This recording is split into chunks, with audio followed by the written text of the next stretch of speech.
Man, I want to learn how to do that FG knot. It is so sexy of a knot. Plus, it's super strong. I don't feel it when it goes through my micro guides. No more tink, tink, tink. Man, I need to learn how to tie it.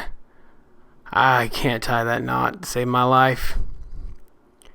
I wonder if there is a jig for it. Let me look on Amazon real fast.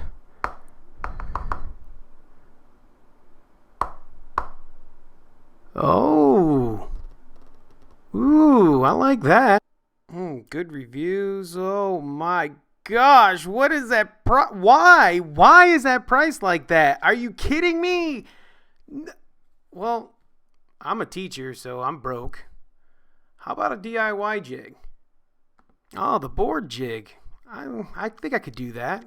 Let's see how it goes with my tackle box.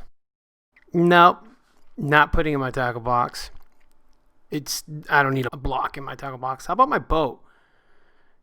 No, I'm not putting that in my boat. How about I make my own? Welcome back. I'm going to show you guys how to do this DIY of all DIY FG knot jigs. It's beautiful. It works. It fits in your box. It goes in your tackle box. It's not going to rust. First thing I did was made my own template. Well, this template is going to be available on instructables.com under the Make a Tool contest for this month. And you guys can get everything handwritten out on instructables.com. First thing we're going to do is get our supplies together. I just went to the big box store in Harbor Freight and got all the hardware you could possibly need to do this. It's way under $50 to do this. It's more like close to $15 to do all this. So I picked up aluminum, some stainless steel hardware, some springs, and some grommets. And the first thing you want to do is print out the template and cut out your template and stick it on the aluminum. And from there, you can start cutting. And I use the bandsaw to cut everything out as close as I can to the line. You guys can use whatever you see fit, but please use your power tools responsibly. I then use a sander to sand majority of what I had left, along with a Dremel and a sander tip. And then I center punched all of the holes. Now I took the hardware that I was using and used a drill gauge to know what holes I'm using. And I'm only using 2 drill bits. I'm using 3/16 for the big holes, and all the little holes I'm using 1/8 inch drill bits.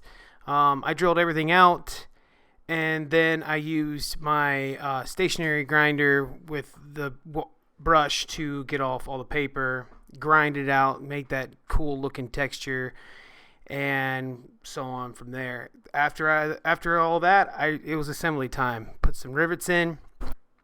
When putting in the hardware, you want to put the those inset washers correctly. Then you want to flip one over on the other side, put the rubber grommet in, then put another one on top with a wing nut. And what this does, when you screw in the wing nut, that rubber grommet's going to close down and potentially around your line, and it won't scratch up your line or fray your line for any reason. It's nice and covered, and I got a short demonstration showing you guys that.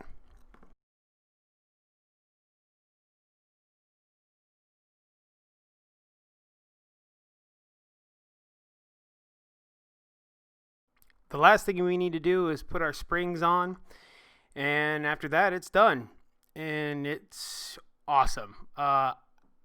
I'll have a link below to the video of how to actually use it. It is used just like that $50 to $5 one. I just didn't want to pay that price, and I hope you agree with me on that one too. I have 2 of them. I have one in my freshwater and one in my saltwater box. I take them down to Florida. I use them for every situation that I need a leader. They're strong.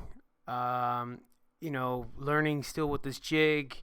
I can get a FG knot done in about probably about 3 minutes, which is pretty long still, but to understand and know that this knot's not gonna get loose or break on me or fail, I'll take that. Plus, I can do it on my boat and not have to worry about it either.